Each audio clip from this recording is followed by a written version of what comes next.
आज आपण मागचा प्रवास करून आता खाली आलेलो आहोत डोंगरावरून. आता आपण पाहणार आहोत मल्लिकार्जुन मंदिर. ओके, मल्लिकार्जुन मंदिरानंतर हे भूतनाथ टेम्पल. ओके, आणि हे आहे अगस्त्या लेक.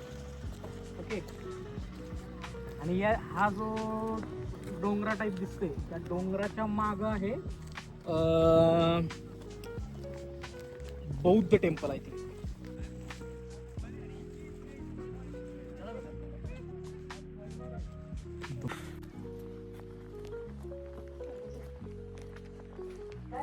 मल्लिकार्जुन टेम्पल मल्लिकार्जुन नहीं English Mallikarjun temple like this. who is Mallikarjun? The god. Oh, okay. Chalukya's god is Mallikarjun. Virupaksha temple. Virupaksha temple. And Chalukya's god. So, two god. Okay, Mallikarjun and Virupaksha. Okay, and Bhutnath temple. Bhutnath temple this ಅದು ವಿರೂಪಾಕ್ಷ ವಿರೂಪಾಕ್ಷ ತಿಕಡೆ ಇದೆ ವಿರೂಪಾಕ್ಷ ಹಂಪಿ ಹಂಪಿ ಮತ್ತೆ Aihole Pattadakal. Okay, Aihole Pattadakal ನೋಡಿ I don't understood, but okay, this is Bhutnath. Okay, Virupaksha is Hampi. Mallikarjuna ಇದು ಇದು ಇನ್ನು ಅಲ್ಲಿ Durga temple Aihole Pattadakal ಅಲ್ಲಿ विजयनगर साम्राज्य. काय समजलं सौरभ थोडं मला समजलंय भरपूर गोष्ट. हे मल्लिकार्जुन मंदिर आहे, हे थोडक्यात त्यांचे देव होते, चालुक्य जे होते त्यांचं मंदिर आहे.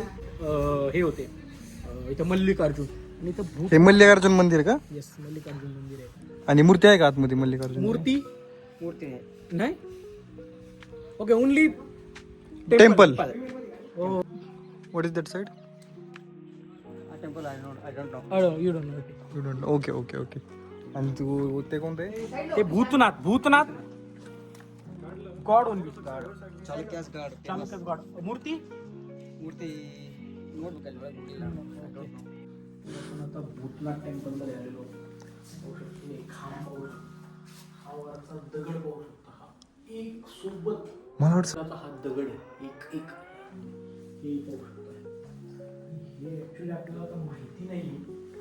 एक मूर्ती ठेवलेली आहे, कदाचित हे भूतनाथ असू शकतं, कारण की हे त्यांचे देव, चालुक्यांचे देव. ते नक्की काय माहित नाही. मूर्ती अर्धी तुटलेली आहे, हात तुटलेलं आहे. तिचा नाही. आतमध्ये गेलता का तुम्ही? आतमध्ये गेलता का? आतमध्ये जरा भीतीदायक आहे आतमध्ये का? भीती आपल्याला माहिती नाही की ऍक्च्युली काय असेल काय नाही. इथलं नक्षीकाम कसं आहे पण? नक्षीकाम उत्तम आहे. खूप जुनं आणि पुरातन. 600-700च्या शतकातलं आहे. सध्या 21वी शतक सुरू आहे. 7व्या शतकातलं म्हणू शकतो आपण. इथं पाहिलं तर मूर्ती दिसेल तुम्हाला, गणपतीची, देवीची मूर्ती आहे. अंधार आहे. फुल मस्त असा फुल व्हिडिओ किंवा फोटोज तुम्हाला आपण दाखवूया. एकदम मस्त प्रकारे लांबून घेतलं. मग बाहेर पण कसा व्ह्यू आहे? व्ह्यू खूप सुंदर आहे. बाहेरचा व्ह्यू खूप सुंदर आहे. अतिशय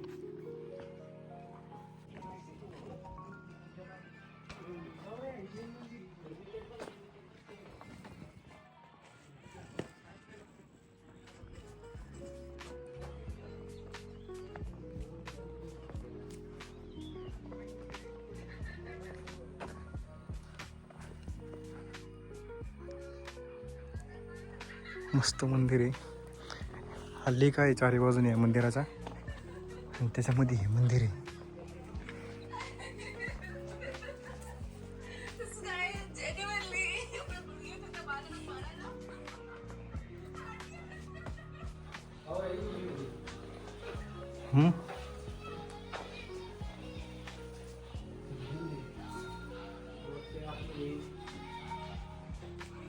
किशोर तुम्ही प्लीज.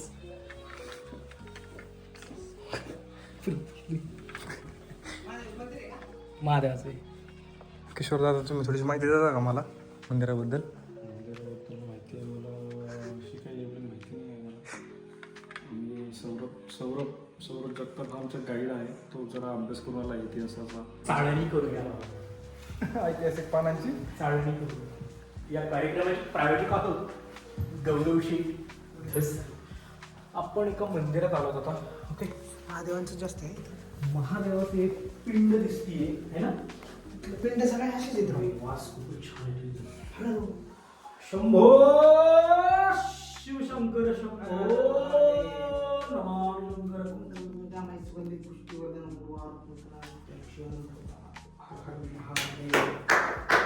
हर हर महादेव. वरती बघ, वरती एकदा इकडं नाही पण थोडस पलीकडे बघ, मग कळलं. घाबरला का बरं. काय वटवा बघू शकता मित्रांनो. इकडे तुम्ही मंदिर शेवटचं हे अगस्त्य लेक. या अगस्त्य लेकच्या शेजारचं हे मंदिर आहे. मंदिर मी तुम्हाला आतून दाखवतो किती सुंदर आहे.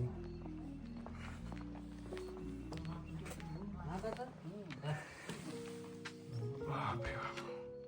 पूर्ण दगडामध्ये कोरलेली मूर्ती आहे विष्णू नारायणांची.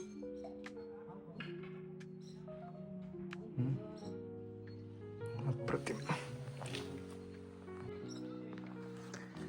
मोठा मोठा दगड आहे तिथं.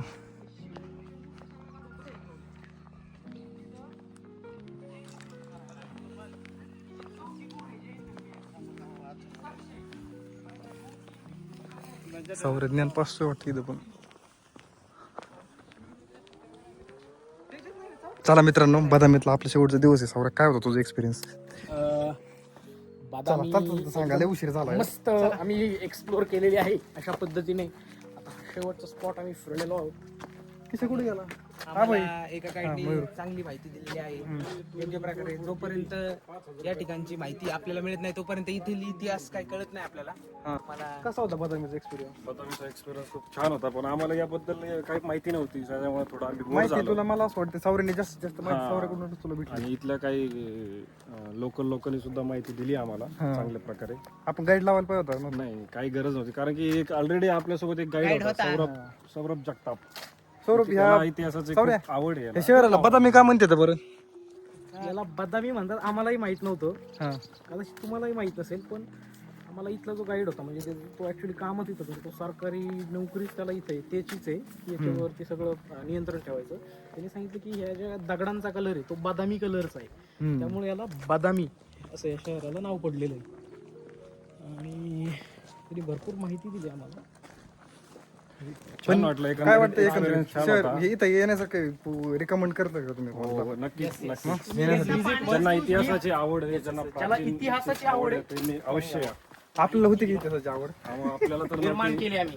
आणि आपल्या बकेट लिस्ट मध्ये होतं ते आपल्याला कम्प्लीट करायचं होतं. बदामी नव्हतं मला वाटतं आपल्या बकेट लिस्ट मध्ये. आपल्याला ऍक्च्युली एमपी होती. हम्पी आलोय तर बदामी कराच हा. असं आहे ते. म्हणजे नाही का तुम्ही हम्पी एकदा हम्पीसाठी येताय, हम्पी करताय आणि बदामी करत नाही. एकदा तुम्ही येऊन जा, काही हरकत नाही. एकदा येण्यासाठी ठीक आहे. सारखं कोणी ब्रह्म मला वाटतं हे तिघ हे येतं है ना. तीन तोंड म्हणजे ब्रह्म विष्णू महेश है ना. ही देवी आपली देवी आणि हे नरसिंह महाराज. कोणाचं पोट फाडते तर हिरण्यकश्यपू. ते इथंच आहे का? ते पण आपण, मला वाटतं आपलं डिस्कशन झालं त्याच्यावर. झालेलं आहे डिस्कशन. इथं पण एक मूर्ती त्यांनी. इथं पण मूर्ती आहेत. ह्या मूर्त्या आपला इतिहासच आहे ना, त्यामुळे त्या प्रत्येक वेळेस कोरीव काम केलेलं गेलेलं आहे. हे पण मंदिर मस्त होतं. हा. कोणतं होतं हे मंदिर? हे मंदिर होतं नाही ते पलीकडचं मल्लिकार्जुन. हे भूतनाथ मंदिर. पलीकडचं मल्लिकार्जुन. मल्लिकार्जुन जैन धर्मियांचं आहे ऍक्च्युली. इतिहास तुम्हाला सांगितलेलाच आहे. आपण इथं आलोयच तर मी परत एकदा इतिहास सांगतो. इथं बादामी चालुक्य आणि पहिले होते, त्यानंतर आले कल्याणी चालुक्य. बादामी चालुक्य होते हिंदू धर्मीय, थोडक्यात ते हिंदू धर्माला मानायचे. त्यानंतर काळ सुरू झाला कल्याणी चालुक्यांचा. कल्याणी चालुक्य जैन धर्माला मानायचे. तर तो तुम्हाला त्यामुळे इथं दोन्ही प्रकारचे देव शिल्प दिसतील. तुम्ही फोर्थ केवला गेले तर त्यांनी ना ज्यावेळेस जैन कल्याणी चालुक्य धर्मियांची. आले त्यावेळेस त्यांनी काय केलं, जे हिंदूच्या मूर्ती होते, शिव किंवा नंदी असेल, ते सगळे या नदी पात्रात फेकून दिल्या होत्या, आहे का नाही. आणि ज्यावेळेस मग त्यांचं राज्य गेलं ज्यावेळेस, आणि त्यानंतर मग इथल्या लोकल लोकांनी काय केलं, त्या सगळ्या मूर्त्या परत वर काढल्या आणि त्यांचं पुनर्वसन केलं. पुनर्वसन केलं त्यांचं.